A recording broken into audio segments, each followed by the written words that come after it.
Viewers আসসালামু আলাইকুম। বিডিএনএস বাংলা নিউজে আপনাকে স্বাগত জানাচ্ছি। শুরুতেই থাকছে আজকের গুরুত্বপূর্ণ সংবাদ শিরোনাম, পরে থাকবে এই নিয়ে বিস্তারিত সংবাদ। করোনায় বিপর্যস্ত ব্রাজিল, বাংলো মৃত্যুর সব রেকর্ড।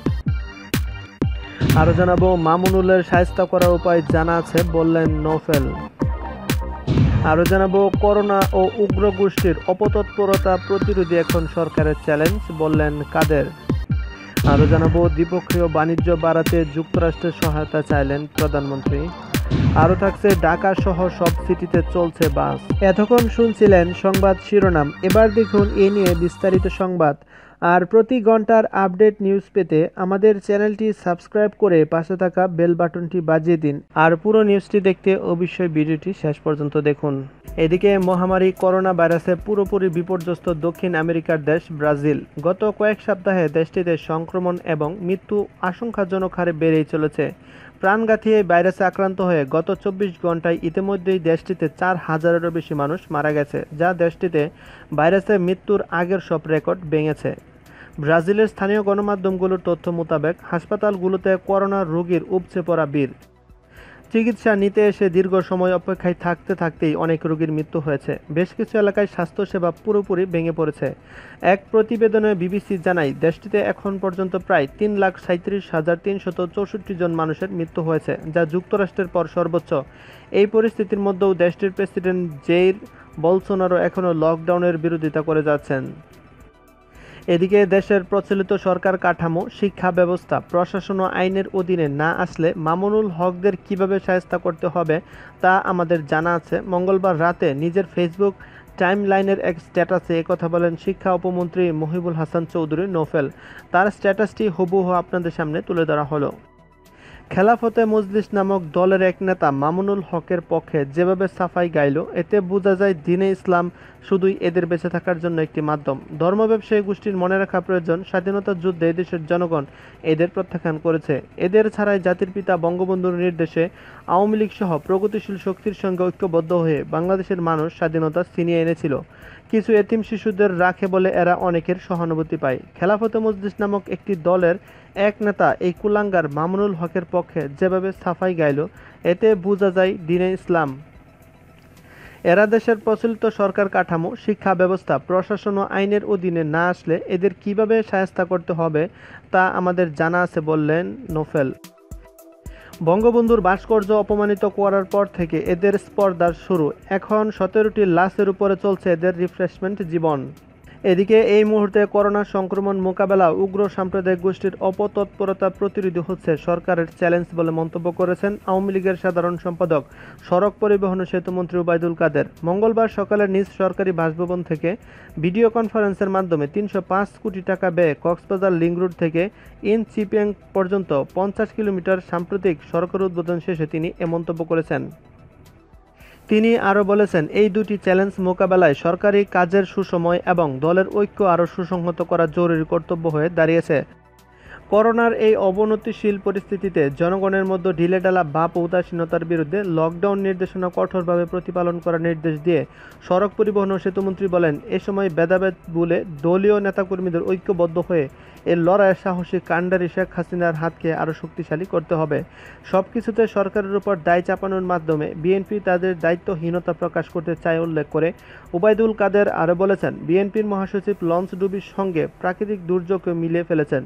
কোনটি সরকারের দায়, কোনটি নয় সেটি বিবেচনা নেওয়ার সক্ষমতা হারিয়েছে বিএনপি বলে উল্লেখ করেন কাদের। ওবায়দুল কাদের আরও বলেছেন, সমালোচনা বিএনপিকে এমনই অন্ধ করেছে যে এখন কালবৈশাখীর মৃত্যুর দায়ও সরকারের উপর চাপাচ্ছে জানিয়ে আওয়ামী লীগের সাধারণ সম্পাদক বলেন, সামনের দিনগুলোতে হয়তো দেখা যাবে বজ্রপাতে নিহতের ঘটনাও সরকারকে দায়ী করছে বিএনপি।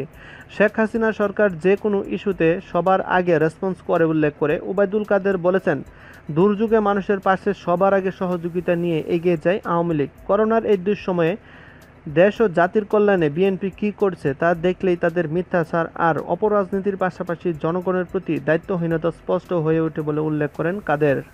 এদিকে প্রধানমন্ত্রী শেখ হাসিনা বাংলাদেশ ও যুক্তরাষ্ট্রের মধ্যে দ্বিপক্ষীয় বাণিজ্য বাড়াতে দুদিক থেকে পর্যাপ্ত নীতি সহায়তা দেওয়ার উপর গুরুত্ব আরোপ করেছেন। মঙ্গলবার ইউএস বাংলাদেশ বিজনেস কাউন্সিলের উদ্বোধন অনুষ্ঠানে পাঠানো ভিডিও বার্তায় দুদেশের চলমান বাণিজ্য সম্পর্ক তুলে ধরে শেখ হাসিনা বলেন, বাংলাদেশের শিল্প কাঁচামাল ও ভোক্তা সামগ্রী যেমন তুলা, সয়াবিন ও গম রপ্তানি করতে যুক্তরাষ্ট্রকে কোনো শুল্ক দিতে হয় না। দ্বিপক্ষীয় বাণিজ্য আরও সম্প্রসারণের জন্য উভয় দেশ থেকে পর্যাপ্ত নীতি সহায়তা থেকে জরুরি। বৈদেশিক সহায়তার উপর বাংলাদেশের নির্ভরতা অনেক কমলে উল্টো দিকে লাখ লাখ যুবকের কর্মসংস্থানের জন্য প্রত্যক্ষ বিদেশি বিনিয়োগের যে বিশেষ প্রয়োজন দেখা দিয়েছে তার কথা তুলে ধরেন প্রধানমন্ত্রী। যুক্তরাষ্ট্রের ব্যবসা ও বিনিয়োগের বাংলাদেশ আশাব্যঞ্জক গন্তব্য হিসেবে তুলে ধরে তার ব্যাখ্যায় তিনি বলেছেন, টেকসই অর্থনৈতিক প্রবৃদ্ধি, দ্রুত সম্প্রসারণশীল দেশীয় বাজার ও 400 কোটি লোকের বিশাল আঞ্চলিক বাজারের সঙ্গে ক্রমবর্ধমান সহযোগিতায় বাংলাদেশকে আকর্ষণীয় করেছে। শেখ হাসিনা আরও বলেছেন, বিদেশি বিনিয়োগকে সহজ করতে বাংলাদেশে ক্রমাগতভাবে ভৌত, আইনি ও আর্থিক অবকাঠামোর উন্নতি সাধন করছে। দ্রুত শিল্পায়নের জন্য আমার সরকার 100টি বেশি অর্থনৈতিক অঞ্চল প্রতিষ্ঠা করেছে। শিল্প কারখানা গড়তে আমেরিকার কোম্পানিগুলোর জন্য নিবেদিত একটি বিশেষ অর্থনৈতিক অঞ্চল আমরা তৈরি করে দিচ্ছি।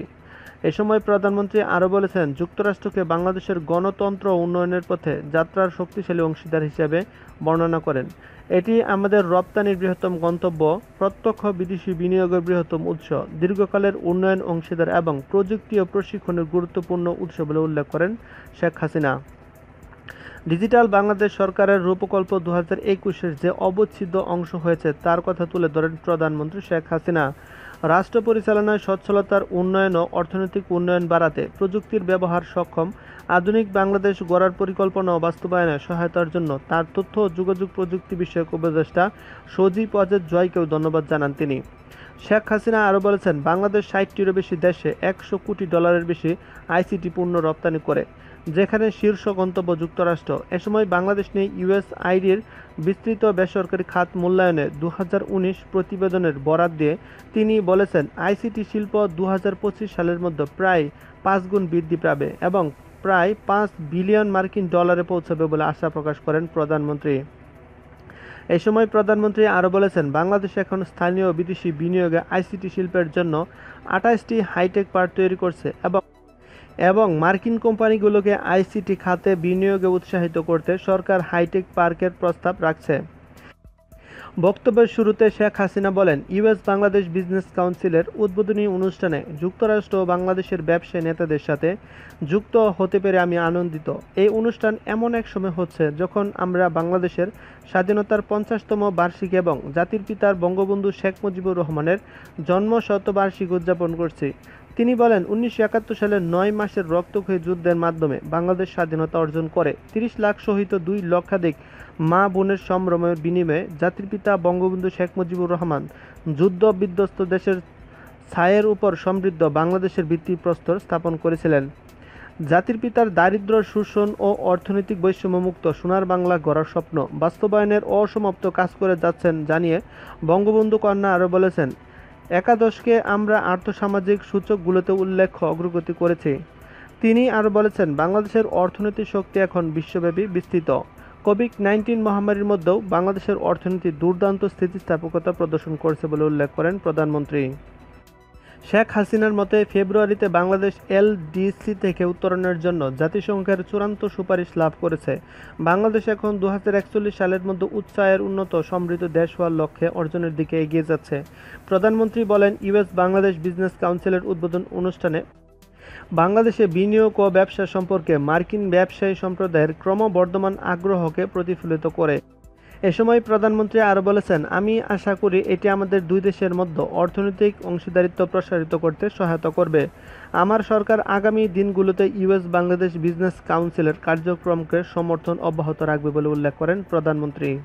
এদিকে সিটি কর্পোরেশন এলাকায় বুধবার সকাল থেকে বাস চলাচল শুরু হয়েছে। সকাল 8টার দিকে রাজধানীর কারওয়ান বাজার, ফার্মগেট ও শাহবাগে বেশ কয়েকটি বাস চলতে দেখা গেছে। সকালের দিকে এসব বাসে আসন ফাঁকা রেখে যাত্রীদের বসে থাকতে দেখা গেছে। ঢাকা উত্তর ও দক্ষিণ, চট্টগ্রাম, গাজীপুর, নারায়ণগঞ্জ, রাজশাহী, খুলনা, সিলেট, বরিশাল, কুমিল্লা, রংপুর, ময়মনসিংহ সিটি কর্পোরেশন এলাকায় আজ সকাল থেকে বাস চলাচল শুরু হয়েছে। তবে দূরপাল্লার গণপরিবহন চলাচল যথারীতি বন্ধ থাকবে।